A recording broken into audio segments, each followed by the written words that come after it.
Good morning, traders. Today is Monday, the 22nd. We're a couple hours away from the market open here, and this is our weekly preview report for our trading this week. It's going to be a little bit of a lighter week this week with the Thanksgiving holiday in the U.S.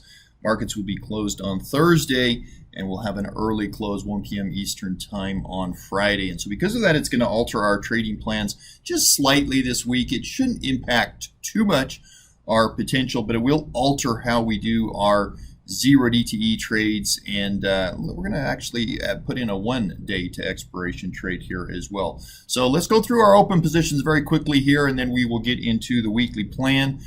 We do have several positions that we have carried over, actually quite a few positions that we've carried over from last week. My nat gas trade, well, let me just start here. I'm going to go from capital requirements, and that will allow me a little easier ability to click on these. So we do have a couple of wheel trades that are still working that are looking to expire this week. We've got the Ford. This is an inverted wheel trade where we would go short shares at $20.50. Again, that expires this Friday. We're at $19.39 right now. I don't know if we're going to get up to that $20.50 level, but we certainly could. And even if we don't, the ROI on this trade was really, really awesome, especially for a wheel trade. And so it is a wheel trade, it's just an inverted wheel trade where we would be short if we were assigned rather than long. We have another wheel trade in Viacom. Viacom expires this Friday as well. We've rolled this down a couple of times now from 35 down to 34, then down to 33.50. And we are just above that strike right now. That'd give us a pretty good entry point here, but this is something obviously that we will look at a little bit closer on Wednesday and maybe even wait until Friday. We'll just see what the price action looks like. ZB, this is the U.S. Treasury bond trade that we put on. It's starting to work now. Good ROI on the trade. Wasn't a big trade for me, but it is a good ROI potential on the trade.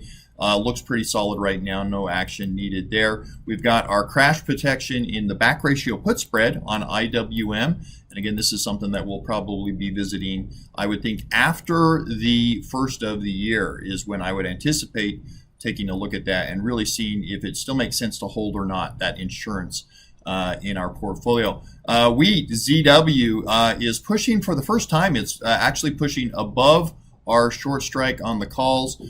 This is something, again, that we'll probably wait until Wednesday, but we may need to adjust that. And that would, of course, be just closing these contracts and rolling out to the next month's contracts. We do have just monthly options on wheat, and so we would be just essentially doing a manual roll on that. We've got our Q trade here, and this is our 4 DTE trade that we rolled from Friday. It looks okay right now, but it is very well positioned right now for another roll. You can see we could roll that out to the 24th pretty easily and actually still go up a little bit on it without it costing us really anything on the roll. In fact, right now it shows kind of a slight credit. But anyway, we'll see how that develops today. One of the things that we're going to be working on today will be allocating a put leg to this, getting a put leg in on this trade. So we'll be active in that area today. We've got our Euro trade, which has, we just put that on just last week. Still got 11 days to go with it. If you look at the Euro, it's still trying to find a bottom down in here.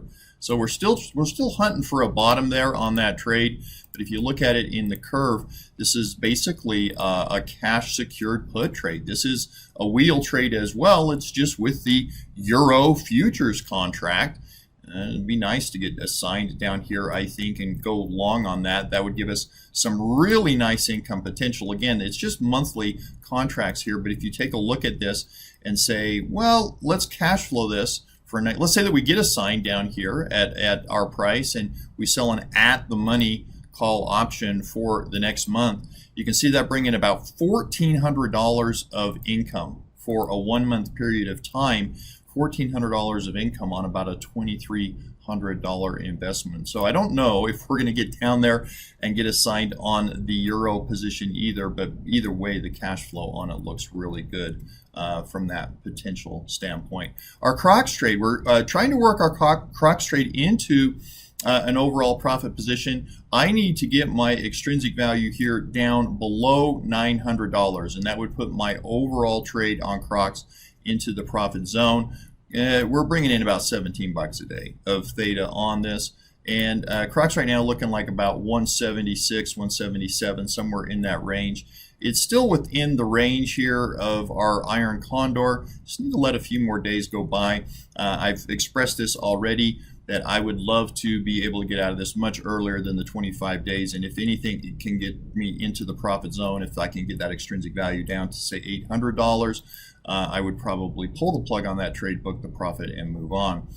We've got our coin trade that is immensely profitable for us. We've been slowly taking profit on this, and just scaling this position back. It's almost like 12,000, then 10,000, then 8,000, and 5,000, and 4,000. Got 3,000 still tied up in that trade, and probably going to look to take another 1,000 of that off today. So just slowly be peeling this back. That does expire this Friday and looks really solid right now going forward. We've got a Tesla trade that we talked about on Friday that we probably need to do some adjusting on. It's looking like right now it's going to open up at about 1161.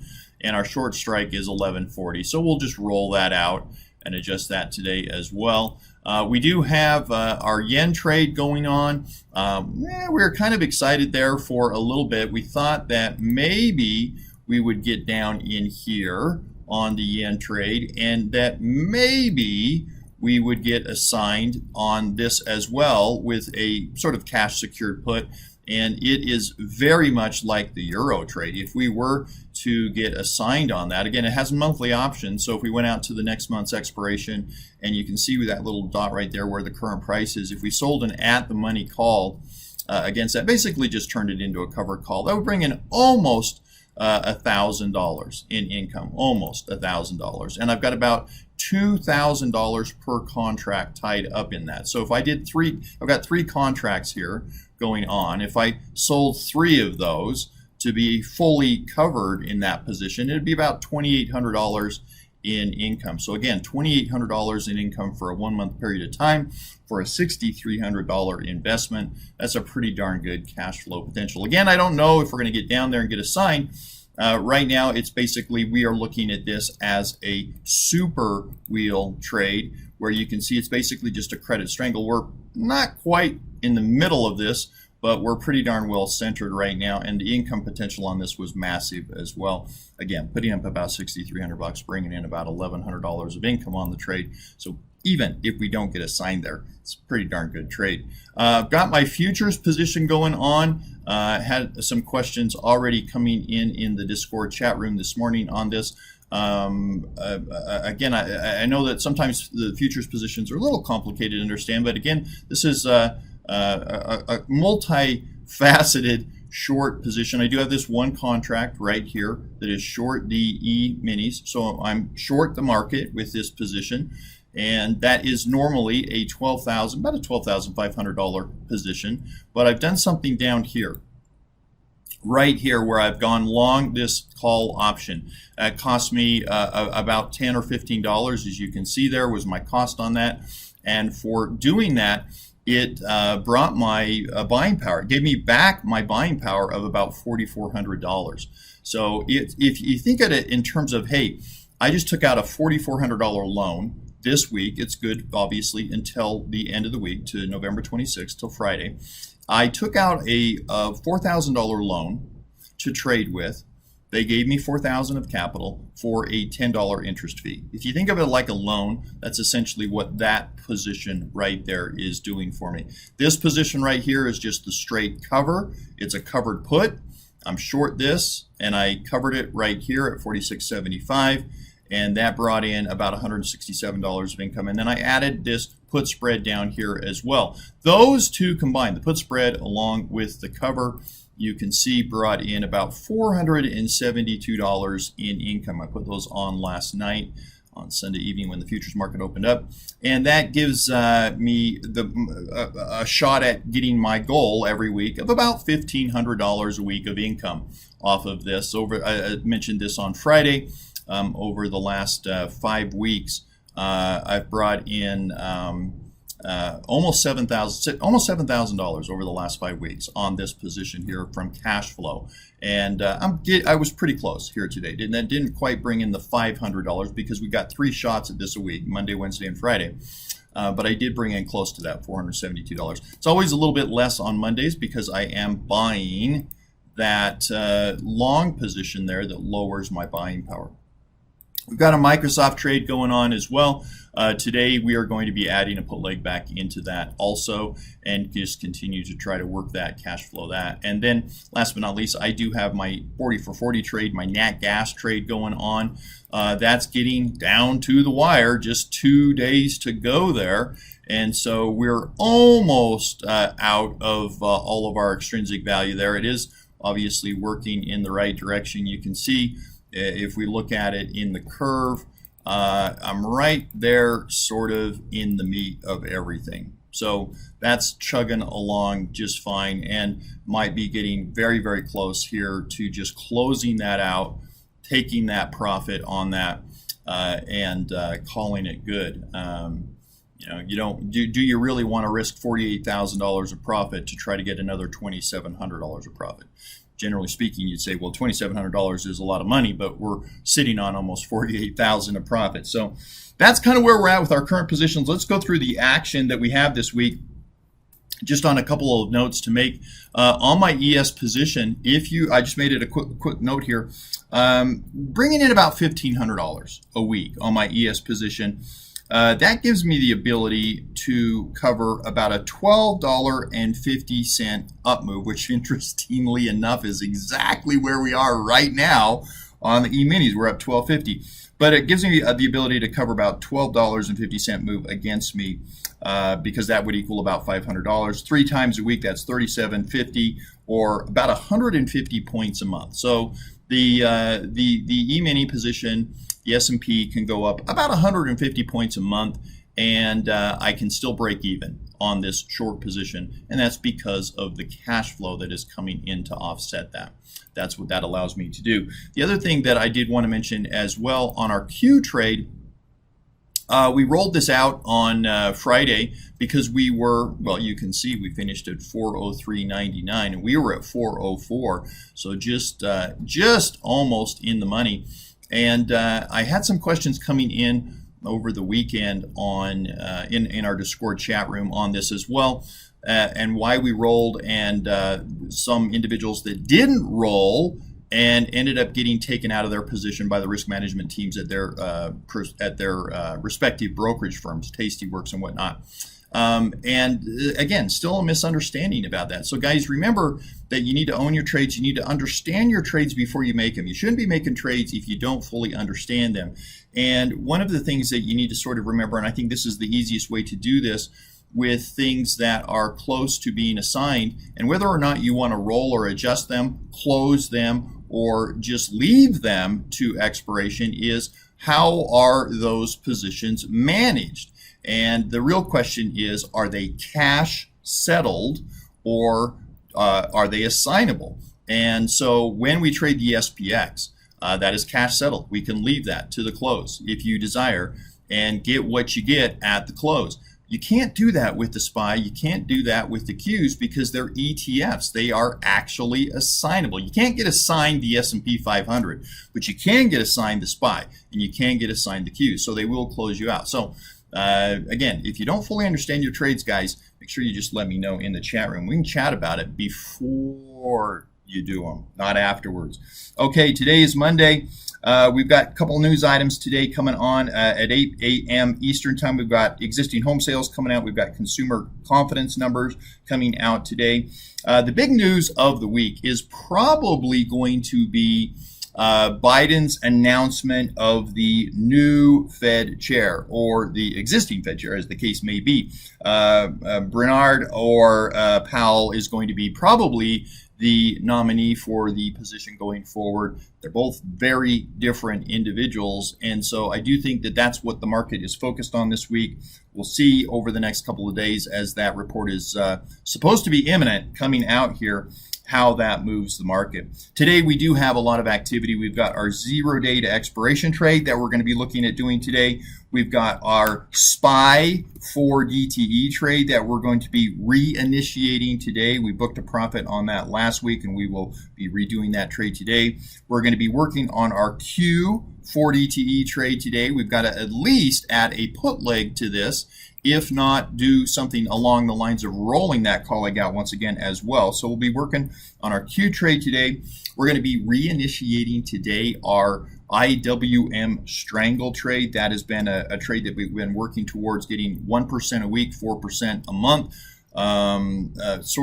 Potential returns on those. That's without a portfolio margin account. If you have a portfolio margin, it's going to be even more. It's going to be more like 2.2% goal.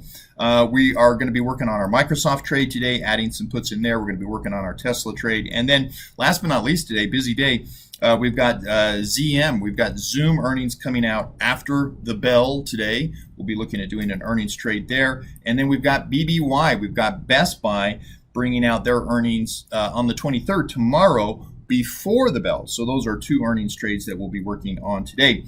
Tuesday, we've got ADESK. We've got ADSK earnings coming out after the close. We'll be doing an earnings trade there. We've got CRM, that's Salesforce. Their earnings are coming out after the close as well. So a couple of earnings trades there, plus probably, I'm going to say somewhere close to 5 additional bonus trades on Tuesday. So Tuesday should be a busy day for us as well.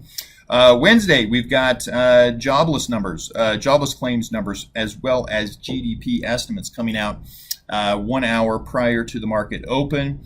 We've got new home sales coming out half an hour after the market open. We've got consumer spending numbers also coming out at an hour after the market open. We've got oil inventory numbers coming out, and that will give us an opportunity once again to do our oil trade at 10 a.m. Eastern time. We've got nat gas numbers coming out, and that's also the same day that my nat gas position is expiring. And so we'll need to stay on top of that.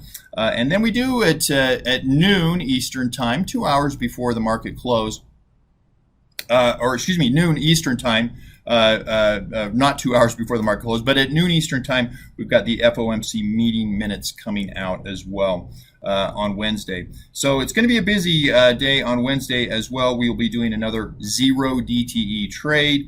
We're going to be doing an oil trade. I'm going to be looking at my nat gas, and we're going to figure out what we want to do there. And then probably in all likelihood on Wednesday, we will be initiating what is essentially a 1 DTE or a half of the day DTE, depending on how you want to look at it. We're going to have our 0 date expiration trade on Wednesday. We're going to get to a disposition on that on Wednesday. One way or another, we will have that closed out prior to Wednesday's closing bell. And then before the closing bell, we're going to reinitiate another 1 DTE. Market's going to be closed on Thursday. So at the end of the day on Wednesday, we're going to reinitiate a new one. We're going to call it a 1 DTE, and that's going to carry us through Thursday's market holiday and into Friday. Market closes early on Friday, 1 p.m. Eastern time. And so this 1 DTE that we are going to do at the very end of the day on Wednesday will be, in all likelihood, probably our 0 DTE for Friday. We won't be doing a Zoom session, guys, on Friday. There will be no Zoom session, and so we will have, obviously, follow-up in the live trading room, in the chat room, what the disposition of that 1 DTE is, as well as all of our other trades. But no Zoom session on Friday this week, following up the Thursday holiday. We'll give you guys some time off. There's our overview for the week, guys. We'll see you in the live trading room here in just about 2 hours.